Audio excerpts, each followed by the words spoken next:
Jeśli zdarzy się tak, że wasze dziecko trafia do szpitala, wierzycie, że jest pod dobrą opieką i nic mu nie zagraża. Zdrowieje, a wy liczycie dni do jego wyjścia z niego i powrotu do normalnego życia. Moja córka po kilku miesiącach pobytu w szpitalu psychiatrycznym wzięła garść leków. Nikt z nas wcześniej nie zauważył, w jakim była stanie. Dziecko zapadło w śpiączkę, a ja nie wiedziałem, co będzie dalej. Byłem z tym sam. Depresja u nastolatków to podstępny gracz. Kidnaper bez twarzy, który drobnymi kroczkami, acz wyjątkowo metodycznie i skutecznie uprowadza twoje dziecko z waszego życia. Trwa to długo, nawet kilka lat. Jeśli się w porę nie zorientujesz, stracisz dziecko bezpowrotnie. Aby leczyć depresję, należy mówić o niej głośno i odważnie. Próba mojego dziecka była nieudana. Szpital wypisał nas, zostawiając bez pomocy i nadziei. Nie wiedziałem, gdzie się po nią zwrócić i nie wiedziałem, jak duża jest skala tego problemu. Nie wiem, czy wiecie, że rokrocznie w Polsce znika z powierzchni ziemi jedna średniej wielkości szkoła. Po cichu, bez rozgłosu, bez goniących za sensacją mediów. To udane próby samobójcze, których, jak podaje policja, jest co najmniej jedna dziennie. Polska jest na niechlubnym drugim miejscu w Europie, jeśli chodzi o samobójstwa nastolatków, co jest starannie przemilczane w mediach i o tym nie mówimy. Dlaczego?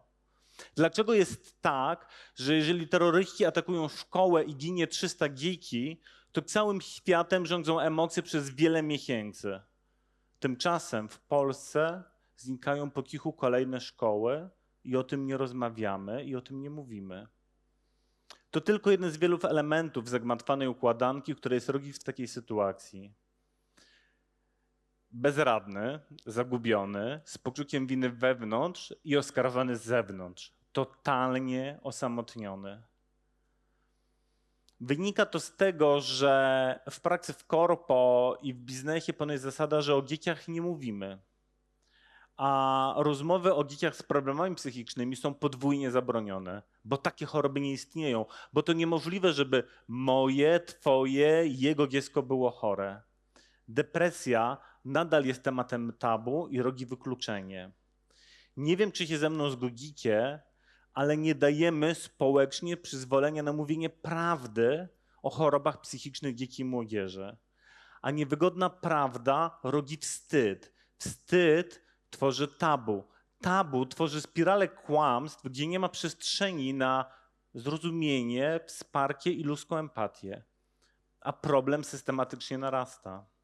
Z wielu względów depresję u nastolatków diagnozuje się często po około 2 latach od pierwszych objawów. W tym czasie, nawet jeśli zauważysz coś u swojego dziecka, jesteś z tym sam.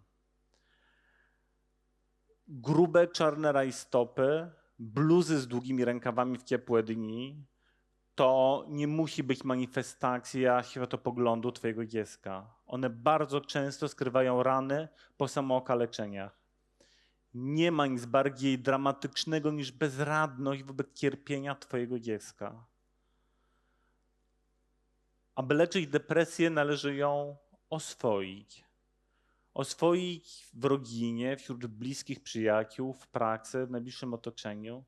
Nie gdzieś tam w mediach za pomocą wielkich akcji społecznych, bo te mimo wszystko są bezduszne i anonimowe. Pozwólmy na rozmowę o depresji w naszym małym świecie, moim i twoim. Nie poprzez skutecznie dzielającą nas szybę szklanego ekranu, ale twarzą w twarz, bo oboje tego potrzebujemy. Ty, który może nie masz tego problemu, i ja, który chciałbym mówić o tym, co mnie spotkało, bez poczucia winy, wstydu i zażenowania. Od tego, od mówienia, zaczyna się proces wychodzenia z matni. Rozmowa o chorobie jest pierwszym krokiem do podjęcia leczenia. Następnym powinno być usunięcie negatywnych czynników wpływających na nie. Największym problemem w tym wypadku jest depresja rodziców, która dotyka 80% opiekunów dzieci z problemami psychicznymi. Zmagają się oni z poczuciem winy wewnątrz, że może mogli coś więcej zrobić, coś działać i ze stygmatyzacją z zewnątrz.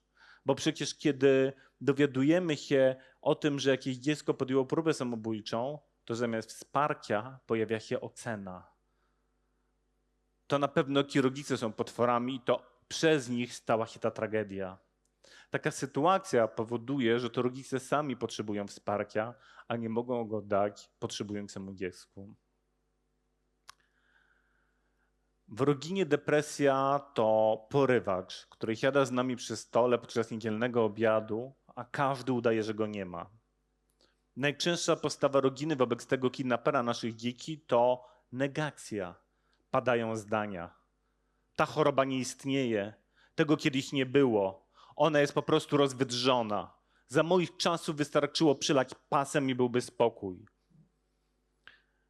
W leczeniu potrzebujemy akceptacji i zrozumienia. Depresja to choroba. Twoje dziecko jest chore i potrzebuje wsparcia. Podobnie jak wtedy, kiedy twoje dziecko zachoruje na anginę, to bierzesz je do lekarza, podajesz leki, kładziesz do łóżka i nie wymagasz, żeby wjęło się w garść i następnego dnia poszło do szkoły. Drugą skrajną postawą jest nadopiekuńczość. Próba roztoczenia parasola ochronnego przed kidnaperem przez całą dobę. Śledzenie nerwowo każdej aktywności dziecka, patrzenie na zegarek, czy nie siedzi za długo w toalecie, podsuwanie ulubionego jedzenia i wypychanie na spacer nie pomoże dziecku z zaburzeniami odżywiania i w depresji, a tylko zaszkodzi.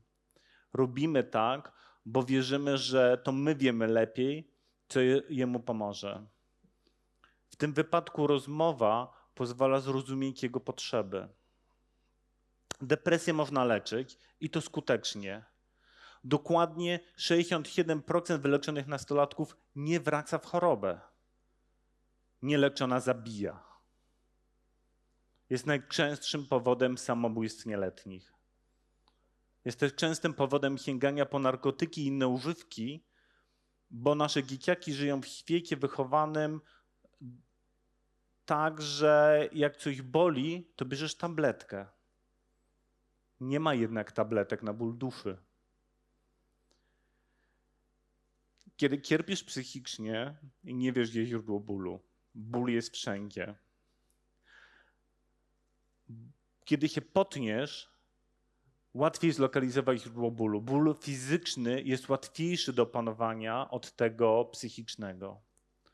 To powiedziała mi kiedyś dziewczynka, która wychodząc z depresji chciała pomagać innym. Ty też możesz pomóc, mówiąc o depresji głośno, odważnie, bez wstydu i zażenowania. Najtrudniej jest zacząć. Wymaga to kurewskiej odwagi. Nie pozwól depresji porwać twojego dziecka. Odważ się mówić. Dziękuję.